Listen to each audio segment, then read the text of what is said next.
Welcome, welcome, welcome, welcome to another week with Chat with Nessa. I'm happy to have my friend here, Liz Johnson. Welcome, Liz. Hi there. I'm so glad to be here with you, Vanessa. Yes, and Liz is a phenomenal woman. She's the founder and executive director for Strategic Housing Solutions. She has helped so many people, and we're back with part two. Beth couldn't be with us this evening, but we have Liz here to talk about all the initiatives and what she's doing in the community to help people to avoid foreclosures. We have a lot to get to, and I appreciate you taking time out of your busy schedule to be with me again this week. And you know that I really appreciate you taking time out of your schedule to have me on because it takes some time for preparation. And I'm so glad to be here with you. Yes, and in January, perhaps when Beth, we can come back in the new year and to talk about some other legalese with Beth when she's feeling better. So maybe in January we'll talk about the new year, you all coming back together. Okay. That'll be good. I know that she's really misses being here with us tonight, but she's got to take care of her health.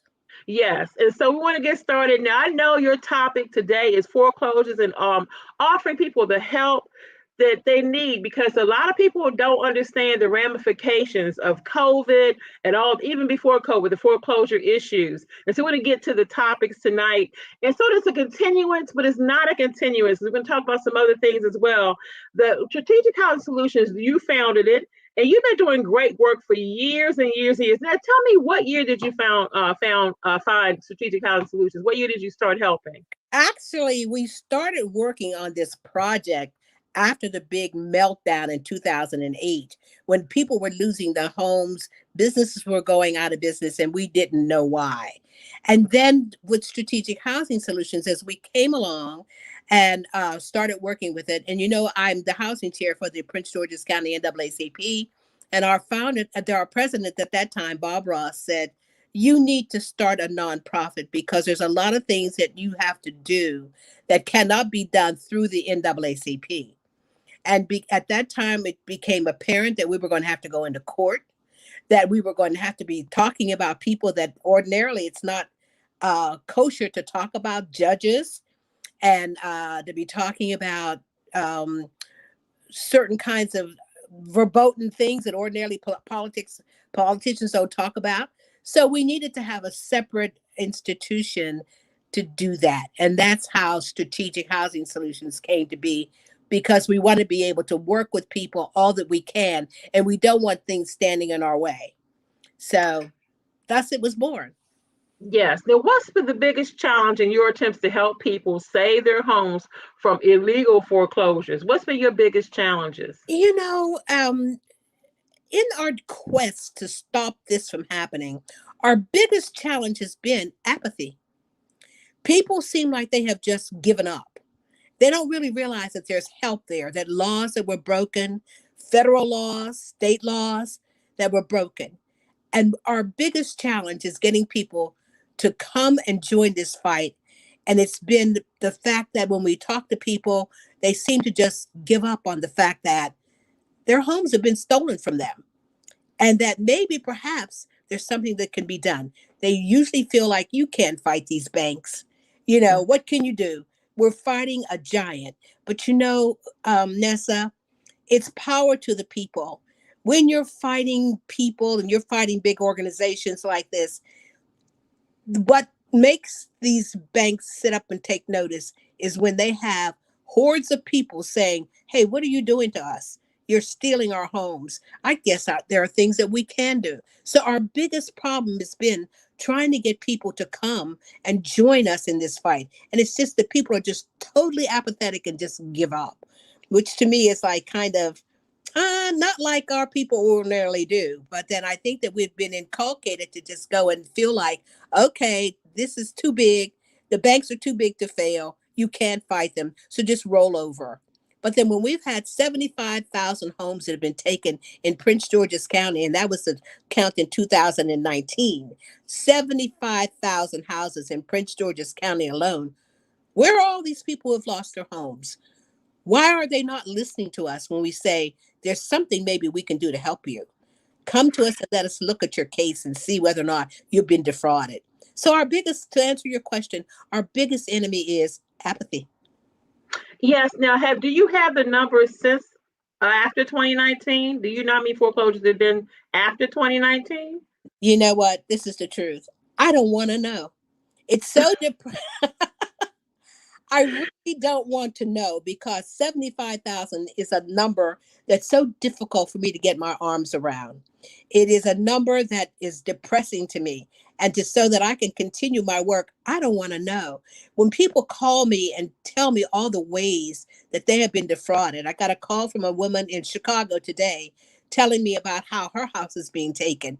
And although they're fighting and they're doing things and they're going to court, she's telling me her house is being taken with some sort of shenanigans and how they're giving her cash for keys and they're only offering her $3,000. Yet she finds out that they're offering other people 20 and 25,000. And For now the entire house? exactly $3,000 cash for keys. And so she's saying, Liz, are you having these kinds of issues as well, where people are getting various kinds of offers? And I'm saying, believe me, Terry, these banks have all kinds of ploys for taking people's homes. In California, it's being done through the probate courts. In Milwaukee, we have anti displacement. We have foreclosures. The bottom line is they want that house. And I don't know whether or not you've recently read about the fact that corporations are buying and building homes so they Hmm. can rent them. So Yeah. they want the world to be renting from them. So isn't that a wonderful thing? We'll own all these houses and we can rent them back to people. We can raise the rents. We can corner the rental market. I don't know whether or not you've ever gotten telephone calls at your house. I think we discussed this the last time. Yeah, I get offers and I'm not selling my house and they look up, they can see what your property value is. And our property value has gone up quite a bit the last 10 years. I get total strangers, text messages, emails saying, "Do you want to sell your house?" I'm like, "No."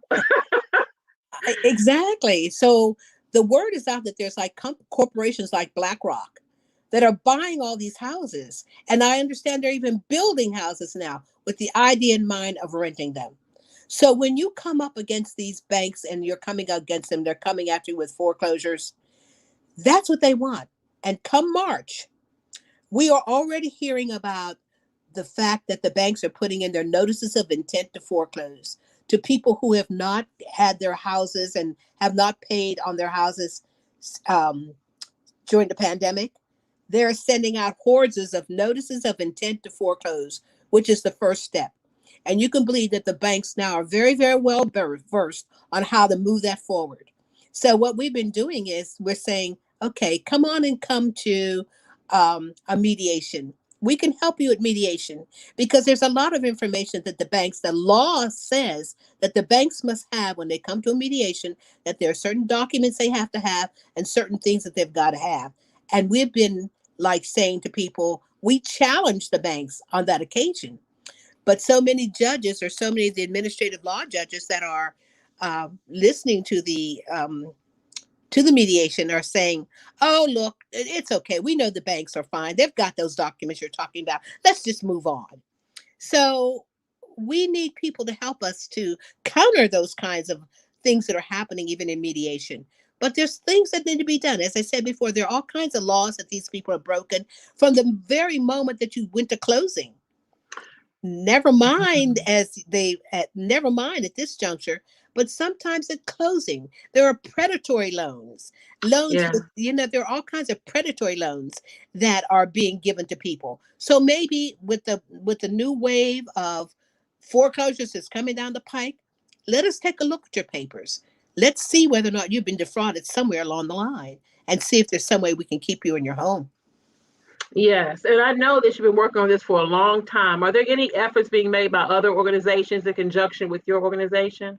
That's a very interesting question because books have been written. I have here books that are have been written. This one in particular, can you see this one? Home What Wreck. is It's called. Let me see if I can get it there for you. Home Wreckers. There you go. It's all about a book it's all about how a gang of Wall Street kingpins, hedge fund magnates, crooked banks, and vulture capitalists suckered millions out of their homes and demolished the American dream. That is a Mm, very profound book which talks about it. Then we have the lines between us, which is another book that's been written about this. There have been movies made about it, and there are mm-hmm, organizations that are fighting it. And so we are partnering with some of those organizations now because we're trying to get all the people who are disenchanted with these foreclosures. We're trying to get them on the same page. We want them singing out and talking out in one voice. We are now putting together a legal team of attorneys from all over the country who are looking at the federal laws that are broken by these banks and these lenders and investors.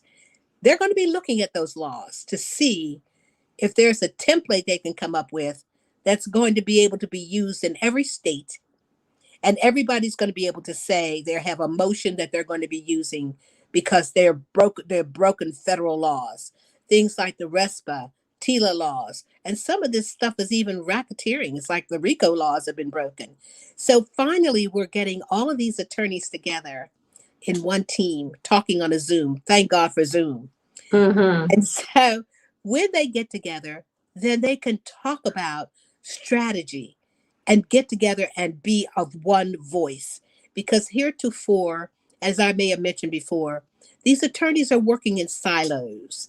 Like there's a case in Virginia, there's a case in the, and they get their butts kicked and they go off and with their tail between their legs and they lose. And Mm-hmm. so no laws, um, nothing is being done that's different or that people can go and look at and say, this is a precedent. And the judges are just going right along with the banks. That's where the money is. So, Wow. So they politicized people keeping their homes or getting rid of their homes. The judges are on the side of the banks. Do you think the banks are quietly, paying the judges any money, or is politics oh, involved with that? Right? don't take me down that road, but that's an interesting statement. I mean, how many times do you hear people saying that judges and they have the word is that their retirements are even connected to these foreclosures.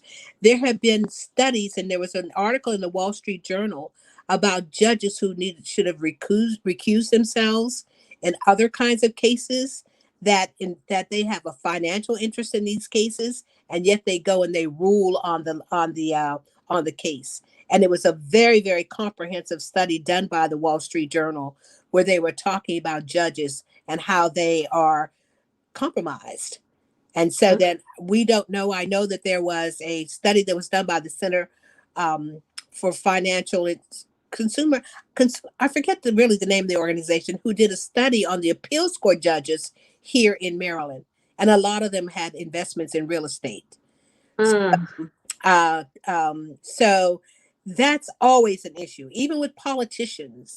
We have politicians really that they have their campaigns, they've got to pay for their campaigns. And rest assured, the lobbyists for the banks, they know where to put their money so that they can get legislation, they can get mm-hmm. voting for these things. And we don't have that kind of a lobby. But the thing that we do have are people, and people would come to the forefront so that those legislators will be concerned, the voters, if you will be Yeah. concerned about the fact that they just may not get voted in again if they don't start doing things and working for the people.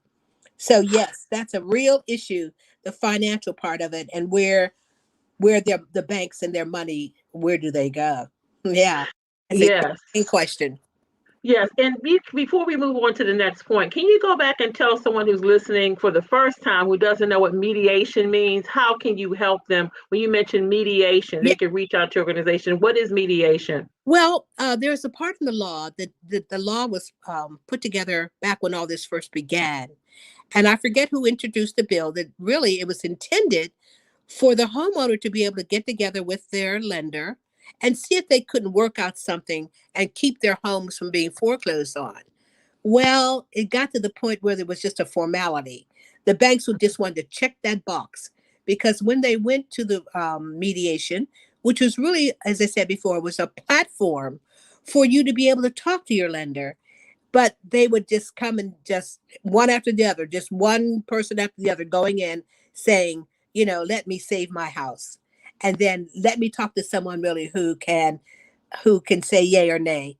And I don't think that we've had anybody who went to mediation who the administrative law judge said, okay, we'll let you save your house. So going to mediation, though, is a good thing, because since the first time, we now have laws that we found that we've got to make the mediators now have to look at.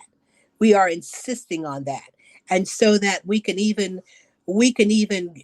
you're not supposed to go into court and use anything that comes out of that mediation. You can't use that. But nevertheless, we have this information now, that there's a lot of information that these banks do not have to enable them to foreclose. There's the issue of standing, there's the issue of laws they may have broken. But that's what mediation is supposed to be all about. It's supposed to be able to allow the homeowner to talk with their lender, or the person that's holding their deed or holding their loan, to allow them to mediate with them, and maybe perhaps come up with something, maybe extended time, extended money, more payments, whatever, but just to save their home. We have not been lucky enough to have people to, because the judges, once again, the assistant law judge, the administrative law judge, just rules for the banks. Wow.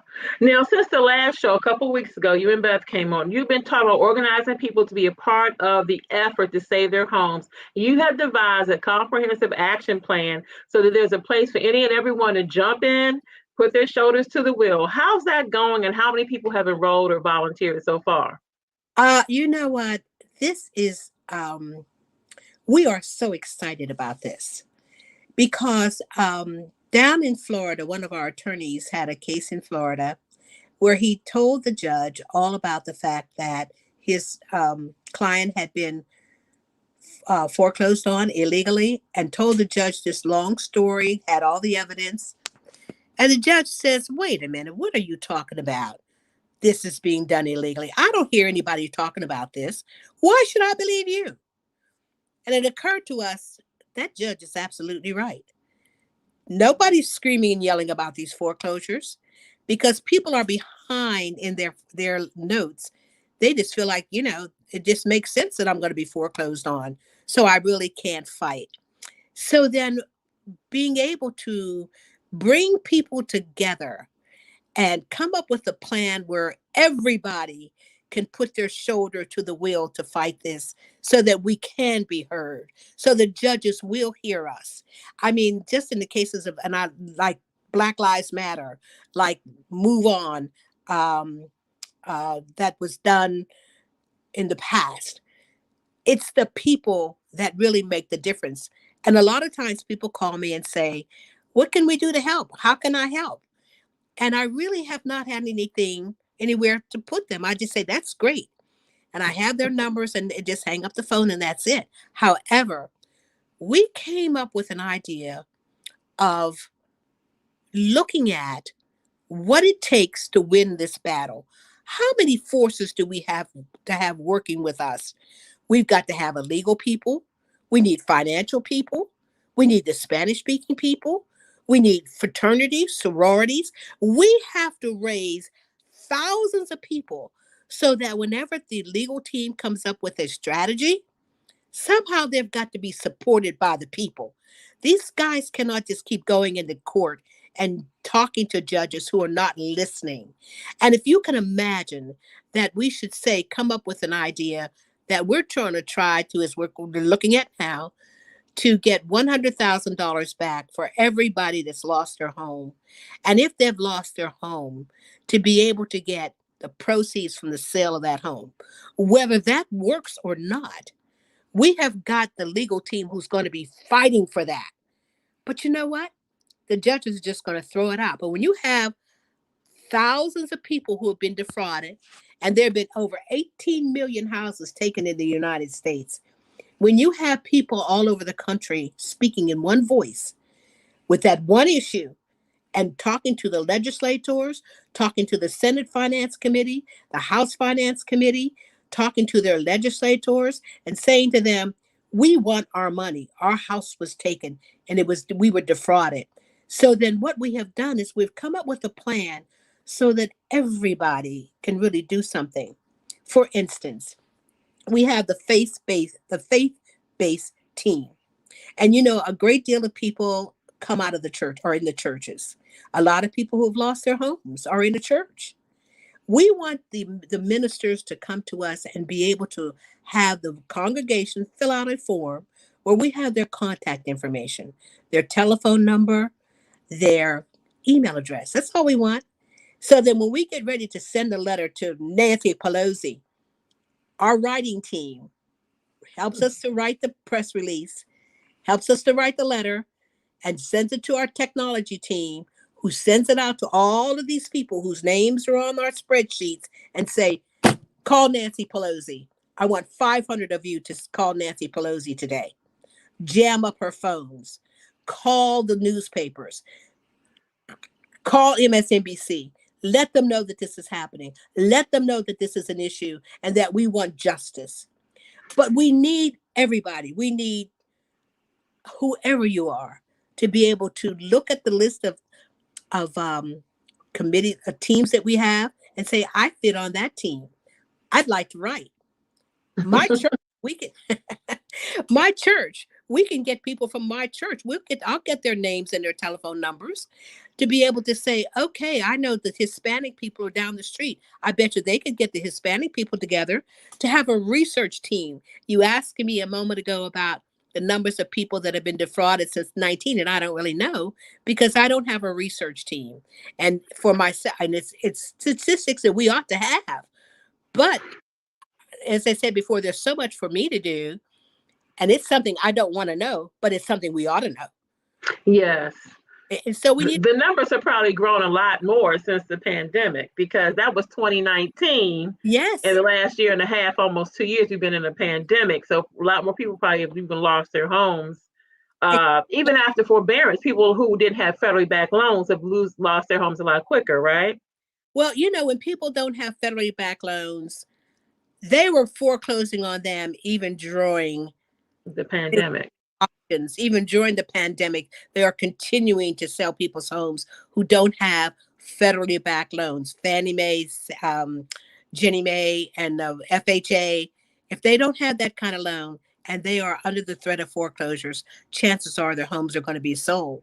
But if we can build a coalition of people and organizations so that when we send a letter to Nancy Pelosi, it's just not signed by Liz Johnson at the NAACP. It's signed by churches, organizations, fraternities, people, so that we can show that there are thousands of people who are disenchanted about this. It's something we've never had in the past. We've never Yeah.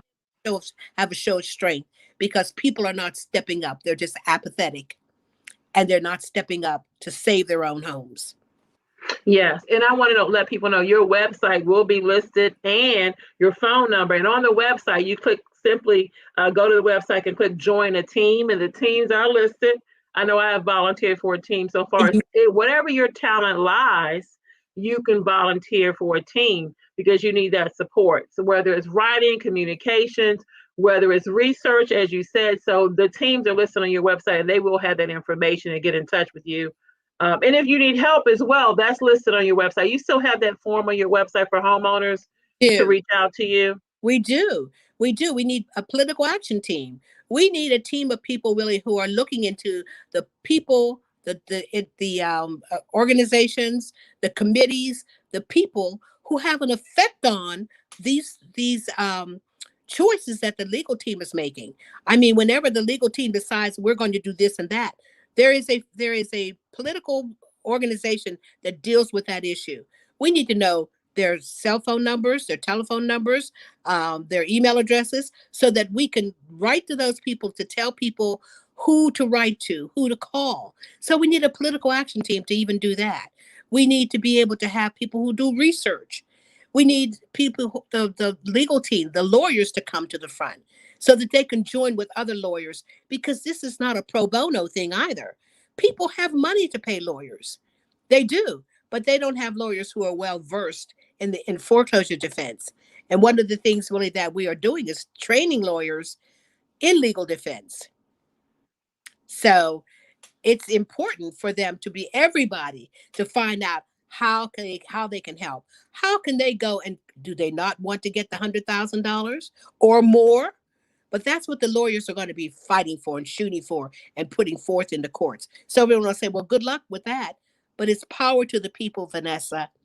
Power to the people. And one thing about it, it's not in our nature to just roll over and, just say, just step on me. We are fighters. And so that now what we're doing is we're organizing in such a way that we have a structure under which to fight. Yes. Can you name all the other teams? What other areas you need help I, with? What I, other to meet the challenge? I love to. And I have my list right here if you'll allow me to read it. First off, we've got the legal team. That's a team that concentrates on exploring and determining the legal remedies that would benefit all or individual states. We have a media team. We desperately need a media team. We need people really who will know what media to go to. I have a list of all the African American newspapers in the country because it's African Americans and, like they say, Black and brown people who were victimized with these predatory loans. So then we need to be able to have the media team to find out who we can reach out to. MSNBC, CNN, just put together who we're going to go to whenever we have an edict from the legal team. Then we have the financial team. We know that this money was stolen from people when their houses were sold. Where did that money go? There's a very, very popular docuseries called The Con. And they talk about one man who gave himself a $124 million bonus for what I don't know. Where is that money? So we need the financial people who know how to go into the islands and wherever Swiss bank accounts and find out where that money is. Because in the Bernie Madoff case, the trustees are looking to call back $50 billion from Bernie Madoff. So why should we not try to pull back this money that people have stolen from taking people's homes and their whole futures and the futures of generations to come? So Yes. find that money. Let's get it back. Let's fight for it back. Because it just doesn't affect people who currently own those homes. But then if you can go and leave your children a house. Generational wealth. It's affecting generations. Absolutely get that. Understand that's how the Caucasian people have built wealth for generations. It's through their house. So all that's been swept away from 75,000 people, at least I know, in Prince George's County. You see, and there are people who say, oh, come on. The industry has said we're all deadbeats, but they don't talk about the predatory loans. Then redlining.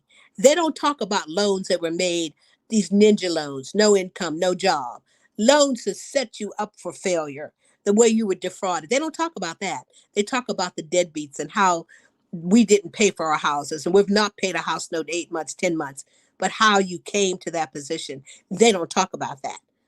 And those are the kinds of things that we want to talk about, the kinds of things that we want to bring before judges, the things we wanted the newspapers, the things we want to talk about. But people have got to understand we've got to have thousands, billion people talking about this issue. Thousands of people, not just you and me. Yeah. And on the podcast, So there's also, let me just talk about the Spanish-speaking team. We've never had the Spanish-speaking people who have been equally defrauded. We haven't had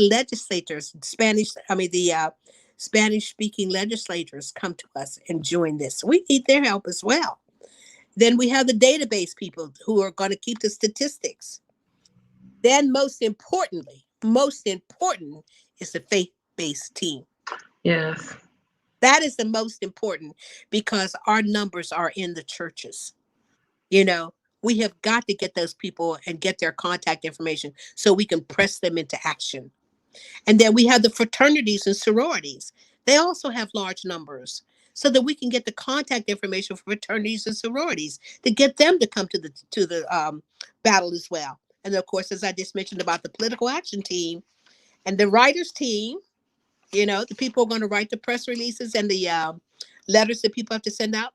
And then most of all, we need a fundraising team. Because right now we operate out of our pockets. And these lawyers, although they're not pro bono, they're low bono, but we need money for all the administrative things and to pay experts and things like that to pay them. So we have a fundraising team. So those are the people the teams that we have and the kinds of people that we need. Okay, that's good stuff. Now, what kind of experience do you think people need to have to be on one of the teams? They don't have to have experience.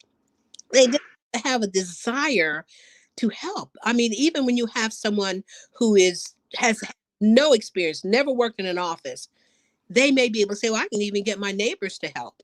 And then you can even get the leader of the team to say, look, person with no experience, I want you to do this. I want you to go down the street here and collect these names of these people in this, whatever they come. Doesn't have to be an experience. They don't have to ever have to have worked in an office or written a letter because we have a letter writing team. So they don't, Yes. all they have to do is just come and say, how can I help? And when you take a look at the list that we have, just see where you'd like to be, the people you'd like to work with, and what you think you would like to do. So what we did was come up with all of these divisions so everybody can look to see where they can help. Yes, and I think it's important to look at community leaders because they can get a lot of people, business owners, community leaders, they can pull a lot of people that they have greater influence even in the community. So that's another thought to take community leaders to go to people that have a business, and then they can reach out to other people that they deal with in business, and that gets it even spread even quicker. If you ask me, community leaders have a great role to play as well. It's all, thank you. It's all about getting names on that spreadsheet so that we can call them to action. Right now, we couldn't get 50 people to send a letter to Nancy Pelosi because we don't know how to reach them. Neither does anybody else with all the organizations we're working with. They couldn't put together people to do this. So we really do need to have names on our spreadsheet so we can press people into action with the plan that the legal team has come up with. Okay, and you need more help on the legal team, but you need more help in all the other areas. How many people do you have so far that have volunteered? So far, we have 3 people on our writing team, of which yours truly has volunteered for. We have a technology person who's handling all of our podcasts, and we have people on the faith-based team. And then next week, I'm going to be on a Zoom call with, and I'm glad that we're talking about this, with some attorneys. One of the attorneys is the attorney for the Southern Baptist, something that has to do with churches, and he's their attorney. Uh, And then we're going to have an attorney from California, one from New Jersey, one from Florida, all of them on the Zoom call where we're going to be strategizing to see exactly how we're going to perpetuate all of this and get the word out. And so that's what we're going to be doing next week. And one of the attorneys with whom we're working with called me because he mentioned that is Wells Fargo is discriminating against people who are looking for to refinance their loans.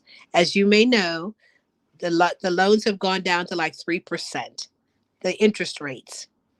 But there are a lot of people who have loans that are 8%, 7%, 9%, and they're not allowing people to get loans. This law firm wants to file a lawsuit. They want to have a class action lawsuit so that they can go after Wells Fargo for discriminating against people. When he told me that, I just said, what else is new? We are mm, we are the very people that always, whenever they have these schemes and these scams, our people are the ones that get the bad end of the stick. Our people are the ones that they set everything up so that we can pay the price. We are always at the bottom of the totem pole. So they want to be able to have a class action suit. So I want to send out a plea for anybody who has not been able to get a refi. And it may not just be with Wells Fargo. It's just that Wells Fargo was talked about in the article on the Wall Street Journal. But it might be some other people that they've not been able to get a refi. And that's hundreds and thousands of dollars over the life yeah. loan to be able to go from 7, 8, 9% to 3%. Yes. Yes. And you know what? I want to let people know your number and your website, because it's important that everybody reach out, whether they want to volunteer, whether they need help to, as a homeowner who needs some help. And, March 2022 is around the corner. This is when you said, this is less than 4 months away. So this team has got to take action and get formed, because this is really about, saving people's lives, because we have those 75,000 people who lost their homes in PG County. Do you know what you did talk about several months back on another interview? You talked about Tent City. Does that still exist, Tent City? I've not been down there because of COVID, But where is Tent City in Maryland? it was down off of 301. Do you know where okay, when you're going down the Beltway, there's a auto dealership there, and that shopping center I don't know what the name of it is, that's behind the auto dealership that it's very fancy out on the Beltway, and you can see. Is it 301 going south on 301 or on 495, the Beltway? No, it's on I'm sorry, the Beltway. Did I say 301? I'm at the Beltway. And okay. The car dealership, I think it's Coons, not Coons. I don't know, but you can see the car dealership from the Beltway, and it's on the southbound side of the Beltway, and behind that is a shopping center. I don't know, because I've only been to the shopping center once or twice, but it has a lot of fast food restaurants and everything in it. And the Tent City's behind there? It's in the woods. It's in the woods behind that. When I went to have some placards made, the printer, the print shop told me about it. And I went up in the woods, and my God, there were all these tents. And that was pre-COVID. So I don't know if they're still there. But then let's just face it, there are probably more tent cities than we're even looking at. Now, we don't even know about all of them, because of course somebody's going to talk about this. And what's so depressing about this is that we're constantly talking about the homeless, and we're doing things for the homeless, which leads me into something else. So that I have been advocating for tiny homes and container homes, because what more can you do for the homeless and give them a home?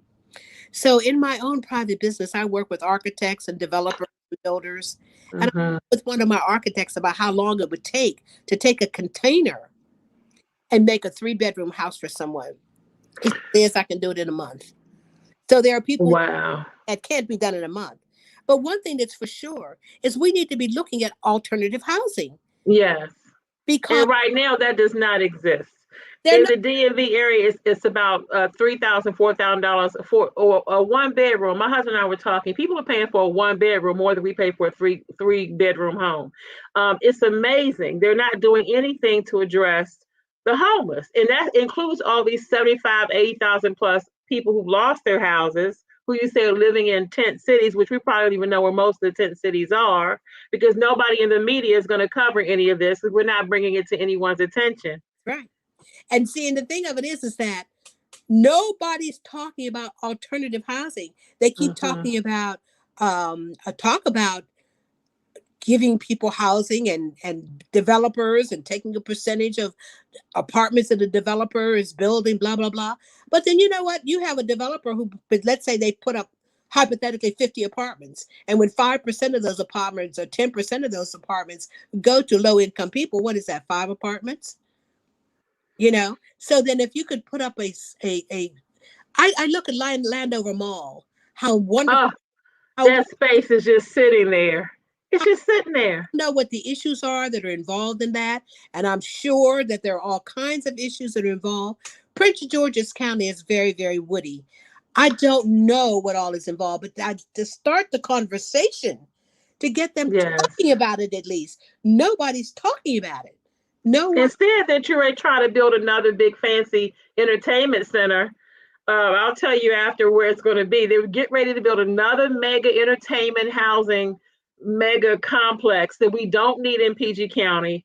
That's going to be on all this wooded land up off of Central Avenue up near Six Flags. They're going to take all that property and do something high end that we don't need. Instead of that's the kind of property that you could take and do your idea with. All this property in PG County that's sitting empty, they keep building up these high-rise fancy apartment condos and townhomes that are overpriced. And that's what they're focused on, the money. It's not about people helping anybody. It's about the bottom line Well, That's what it's about. well said. Well said. And I mean, whenever I talk to the powers that be, someone and say, why are you not even talking about alternative housing? Why are you no, it's all about the developers and making money. And yet these people are without a home. They're living in cars, tents, and the numbers are not getting any smaller, Vanessa. They are not getting any smaller. And yet there's no conversation about where you're going to house these people. And the thing of it is that you need to understand. You have people who don't have a house, they don't have a car, they don't have any money, they have no place to stay, they have no food, and you are saying to them, you don't expect people to take and do other things to try to be able to enhance their position and make their road easier to hoe. You think that that's not going to increase crime? It's increasing because people are just getting hit in the head and getting robbed at the Wegmans and the Costco. And they're doing, on the news, you're seeing now the what do you call it? The mass, form a group and they rob the stores in a group. They pre-plan the robberies for the stores. Yeah. This weekend, they just had a big robbery at the Costco. People being robbed at Wegmans and Costco. I mean, broad daylight. People are just saying, okay, I need to eat and I'm gonna do what I gotta do. Please. And this is why the crime in the U.S. is going up, because you got people who are desperate because nobody's trying to help them. So I'm not justifying crime. What I'm saying is they're doing what they feel like they have to do to rob somebody to eat and feed their kids. And that's why the crime is going off the chain with these robberies. I'm telling you. And if you think and then still no one is understanding or looking at the fact that these people have nowhere to go. And now it's wintertime. Even what we had going on down at Howard University, where someone was saying, we sent food and everything down there. And now, this is a kind of another issue, but now the mold and all, and that these kids are going to have to come out of those tents. But I said, that's another issue. But I'm thinking about Cori Bush, the congressman from Missouri. I think she's from Missouri. When had the whole thing where they were trying to extend the moratorium on and she went homeless and sat on those Capitol steps. Exactly. And she for several days to prove a point. And it impressed me when she said that she had been homeless, and no matter how many, you cannot put on enough blankets to get warm when you are homeless. So there are people, they go down, they take food, and they do these, and I'm not saying that that's not necessary, but where is a home for the homeless? How are you? We have no shelters left, and they had closed all the DC shelters there. There's one. And don't get me started on why we close all the DC shelters. DC used to have shelters. They have no shelters now. It's all about the high rise of the next biggest thing and the next fancy Trader Joe's you want to put up on the corner and put a 5,000 square foot condo up there with people who can afford $3,000 a month. That's what it's all about. And that's all of DC. I'm a DC native, so I talk about DC. No, but it's Maryland too. Maryland too. It's true. And I just keep saying, where the hell are people going? Why are you not talking about alternative housing? And this is why they call it the smash and grab. That's why the smash and grab robberies are off the chain. Every day is getting worse. You got people collectively robbing any store they can get something out of that they can pawn to get food or housing or whatever they need to do to feed their kids. And this is only going to get worse if you're saying the moratorium on the foreclosures in March. Is it the end of March 2022? It's going to be March of 22. It's going to start. And then it's going to keep going. But people are going to get their notices of intent to foreclose in houses. Now, one of the kinds of things that they're trying to do with renters, I don't know whether or not you saw where I think it was HUD or FHA admonished Maryland because with renters, they had been given all of this money for renters, and yet they had not dispersed it. So that they take the money back because the money had been dispersed. And so just last week, I got a notice that they're going to try now to disperse this money to renters. And that's renters. And they should have been doing that all along, but they made the application process so difficult for the renters. They had to get help even trying to read the application. There are people all across the U.S. that money had not been dispersed. So is every state going to have to make an individual legislative decision to extend it, or that's just the state of Maryland that you got notification about? It was just for Maryland, and they were talking about the fact that yes, trying to get out from that notice that they didn't use the money. So now they're saying yes, we did. Oh, we're doing really great.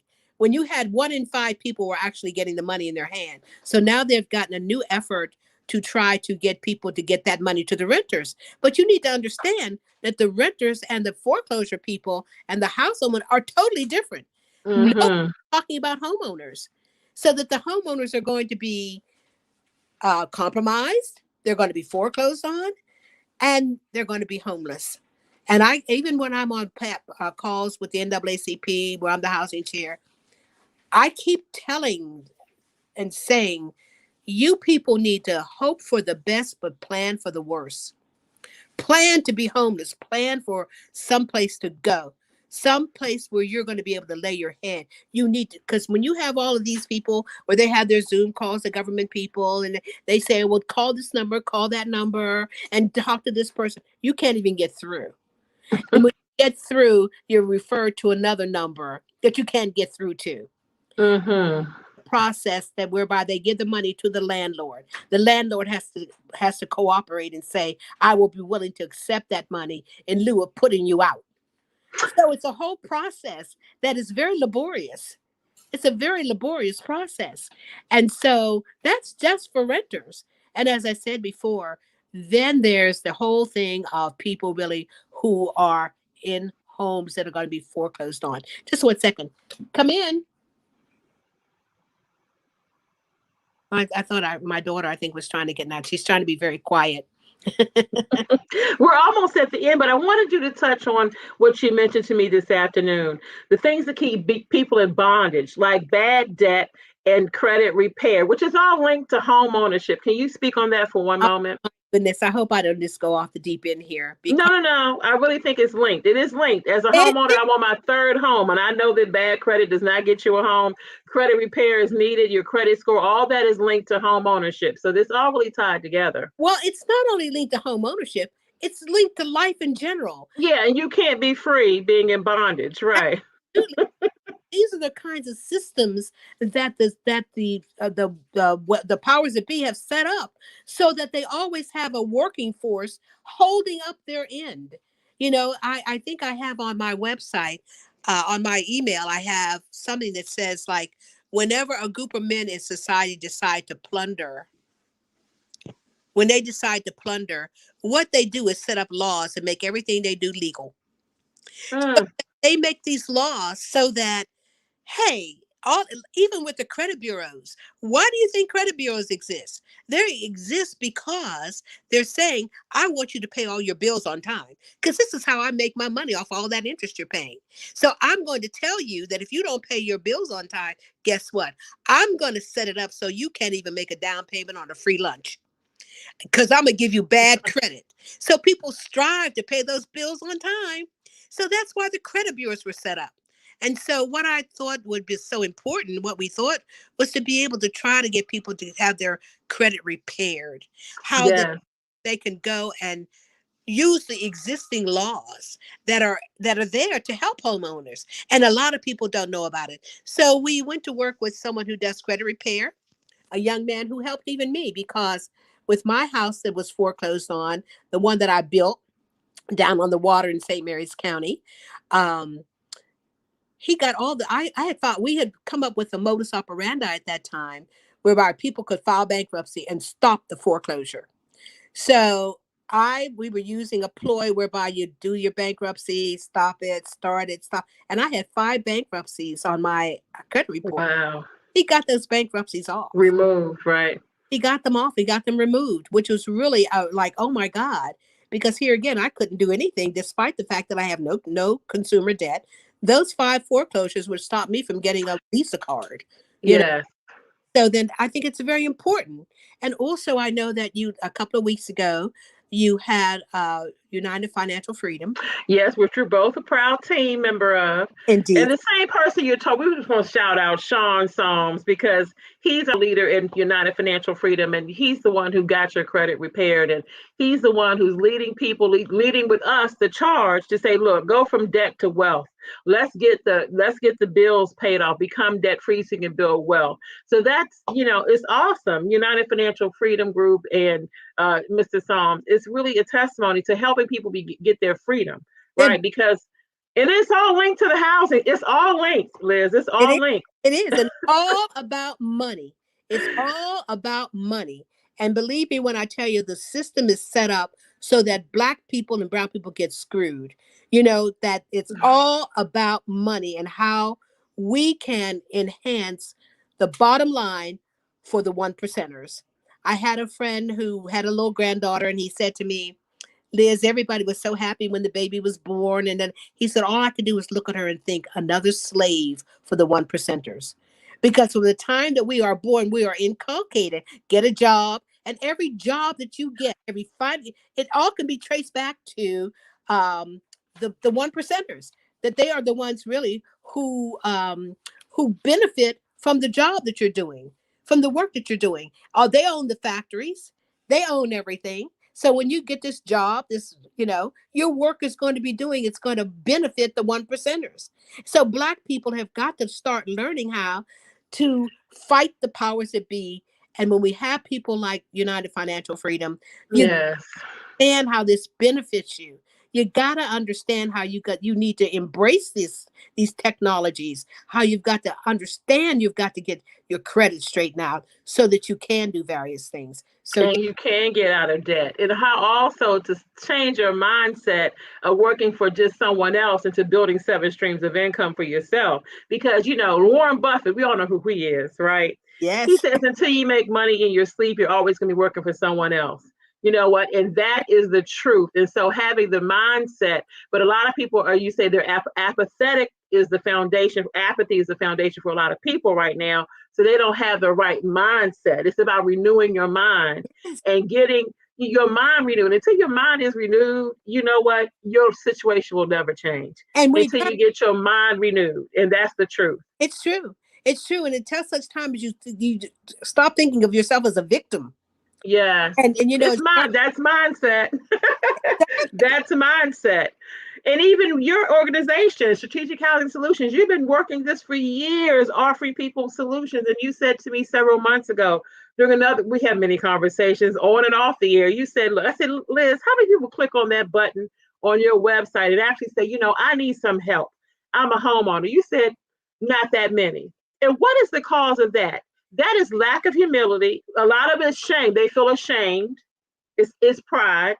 I don't want nobody to know I'm having struggles with my mortgage. I don't want nobody to know. So I'm not going to reach out for help. And that's also mindset, not having humility to reach out for help. That's all mindset. And so I want to encourage people, look, you need help. This is the woman to help you. This is the organization to help you. You want to get involved. You don't want to see your neighborhood go down and people lose their house in your neighborhood, then get your neighbors involved. You don't have to do anything but volunteer. And on her website, which I'm going to post, it's going to say, volunteer here, sign up.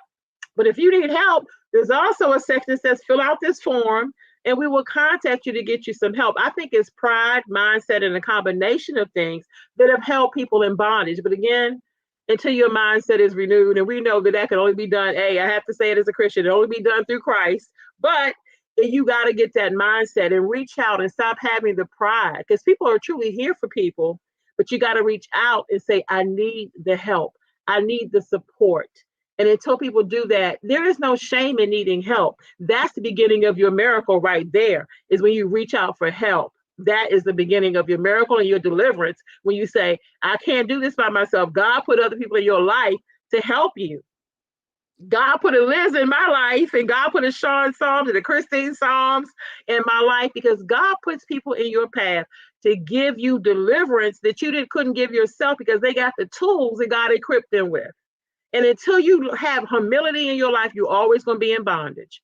And that's my final word for the evening, Liz. Because we've just our fourth interview in a year, and you have been saying to people, I'm here to help you.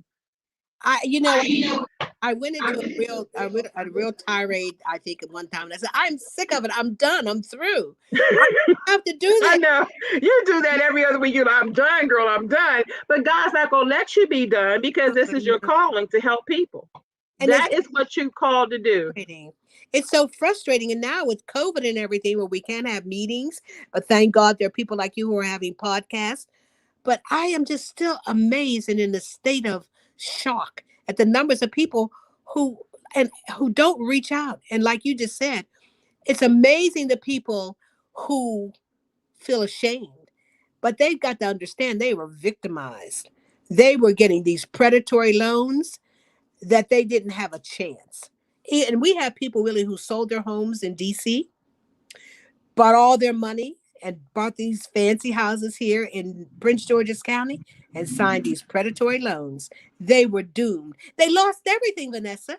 They lost the money from the sale of the house. They lost this house. Now they have nothing. They're living in a tent in the woods. And I'm sure they're wondering, how did that happen? How did I come from here to there? How did that happen? And it happened because the system is made it so that you would be victimized. The system had it so that, hey, let's see how we can get these Black people and how we can get money from them.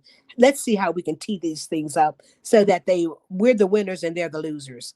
When they ran up on Barack and said, help us, bail us out. Hey, even he could not see what was coming down the path and what they had teed up. They teed up these foreclosures. Even, they had it all. They met and teed this whole thing up that, we're going to get money here and then we're going to get money when we foreclose on these houses and resell them. This is a wonderful thing. God is. And resell them for triple the value of the house. And they give a homeowner, and I know because I used to have a house in DC. I sold that house years ago, but I also was a landlord at that time. And in that neighborhood I lived in near Gallaudet University, during Gallaudet, look, half the homeowners on that block back even then were getting cash offers just to sell their house. And this was years ago. And it would take $20,000, $30,000. Our house was worth a lot more than that. Even now, people are offering pennies on a dollar for what your house is worth. And people are saying, well, I've never seen that kind of money before. Let me just go ahead and take it. And that's still what's going on even today. And they approach you whether your house on the market or not, because they want to buy your house. They're going to then rent it or flip it for triple the value, sell it for triple the value, and go to, make it into, I know my parents' old house went into a three-level, 3-unit condo area. My parents' old house was converted to a 3-level condo, separate entrances, separate units. That's what they're doing to these DC houses. Believe me, because my business, I work with developers and builders, as I said, and so I get permits and everything to see if there is a house, you can rest assured that it's going to be the lower level, first floor, or all of them condos with separate entrances and everything, for which they sell for $1 million each. My granddaughter has a little condo over on 4th Street Northwest that, God bless her. I mean, she didn't want to live with me, so she ran off and bought it when she got out of college. And she bought it for $90,000. It's now selling for like $300,000. Oh, yeah, I can believe it. One little room with a little galley kitchen and a little bathroom, $300,000. Who can afford that? Where are people going, Vanessa? What are people going to do? I don't know, because I go through DC. As you know, I work with DC schools. And when I drive into the city, sometimes I have to pull to the side of the road because I'm going to wreck my car. But I look at the old neighborhoods. Around the way doesn't exist anymore. You know what I mean by around the way? Oh, you sure? Folks used to hang on the corner. Sure. That's now a Trader Joe's or high-end condos. And the condos start at literally $200,000 you want to buy. If you want to rent, it's $3,000. That's a little small 1-bedroom condo for $3,000 a month and up. And that's in a neighborhood that never had, and that's because they built the ATF, New York Avenue in Florida. Oh, yeah. When they built the ATF and they built the Marriott, and they built all these fancy buildings, and then the Trader Joe's at the bottom, and those condos, nobody but what money can afford to live there. So everything that's being built is not affordable for the average Joe. Can't afford it. Average. I mean, even a person with a good paying job can't even afford some of the stuff. Exactly. And so now, the thing that is so troubling, I don't know if you've driven under the bridges, like under the HB. All you see on there is tents. People living under the bridge. I mean,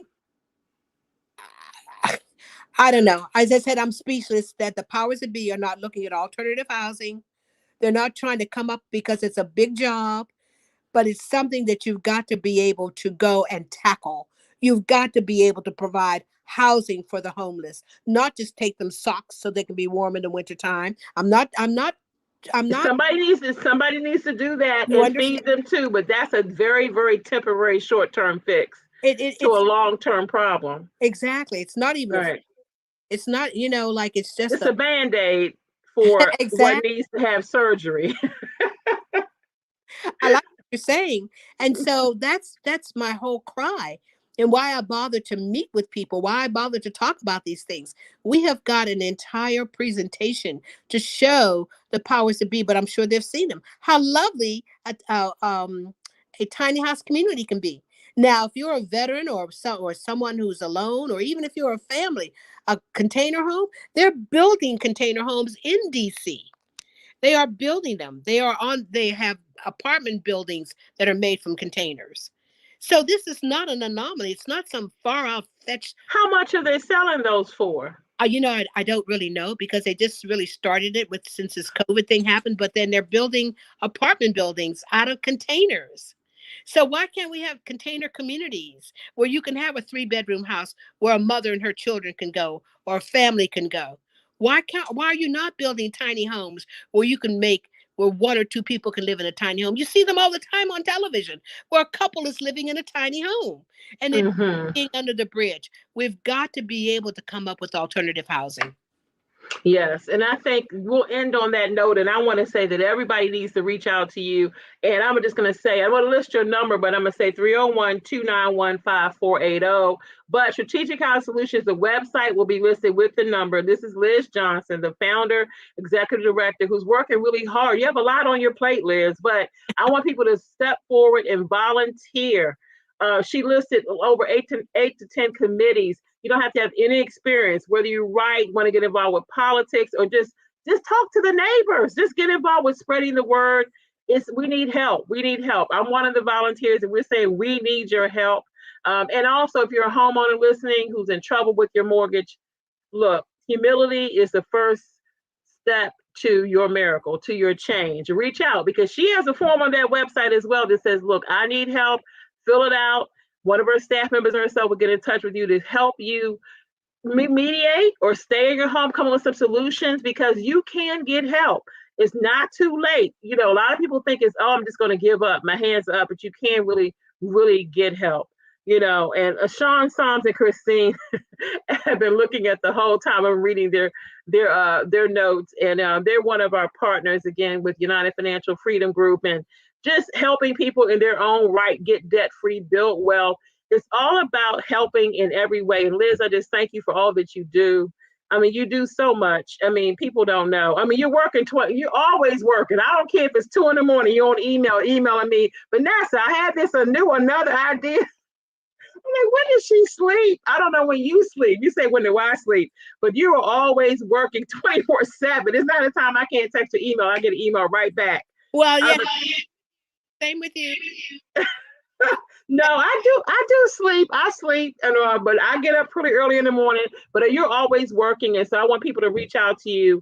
And I got some ideas that popped into my mind during the call. So I'm always thinking of something. And I used to be a sales catering manager part time for a friend who worked in catering, and we dealt with all construction sites. And so I do know some people in the construction world. I'm just gonna make a few calls. I do know some people, a few construction companies that has this come to the attention to ask you, since you deal with construction architects all the time in your business, have you approached some of the larger or medium-sized construction companies in the DMV area that are, management level, that might be willing to listen to your idea? I have not, because here again, I need help. Like when I just mentioned all these various when I hear or see all these various teams and everything, I thought, how stupid of me to think that we could have done all this ourselves. Me and the 3 people on my committee. Right. We had to have the legal, the media, the technology, finance, and we're trying to cover it all. So and you got people who work full time in these areas that have a skill set too. So you don't have to have experience, but you have people that work in IT. You got people that work in writing. I know people who work in finance. You just got to say, okay, I know I'm busy with my life, but it's not going to take you 10 years or 5,000 hours a week to volunteer to do something that might take you an hour or two to volunteer and step up. We're just putting it together to think about if you were in this situation, would you want someone to help you? Is what people need to think about. That's why we broke it down into teams. Right. And so that one person One has, person. once the Right. team puts, and once the financial team gets all the people where they're going to go to find the money. Once the political action team gets all these names and addresses together, they're done.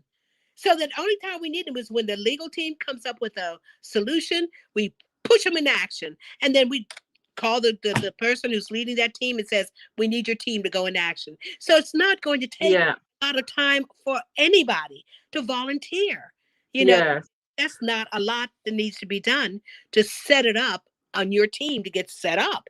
So that's why we broke it down like that. And Yes.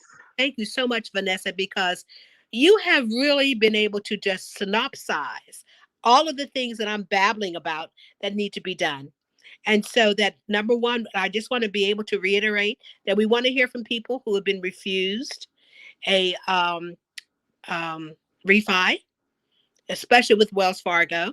We need to hear from you because these attorneys, and they're in Atlanta, they are contemplating a class action suit that would include people from all over the country to show that people were once again being discriminated against. But anytime there's money involved, you can believe that they're coming after us to take our money, and they've got some kind of a scheme worked up whereby Black people are going to be victimized. That's just the way that it is. And we got to stop it. We've got to be able to get, financially, we've got to understand how money works. I heard Yeah. Kevin, the short comedian, Kevin Hart. Kevin Hart say, Black people need to learn about finances. They need to learn about finances. We got Yes. how money works. You see, Yes. a friend who is into options trading and futures trading, and she's going to be doing seminars for us to teach people how to trade and to teach. Oh, I know that. I've been in doing that for a minute. I specialize in the crypto world, but trading, yes, learning how to trade, learning how to invest. Yes, financial seminars. It's very, very important. Sean can even, and we both do insurance as well, how to build wealth during using insurance, which is another tool that African Americans have not tapped into to build wealth. It's so many aspects of, I can think a couple of my other girlfriends that teach financial literacy. So many aspects of financial literacy, several different components.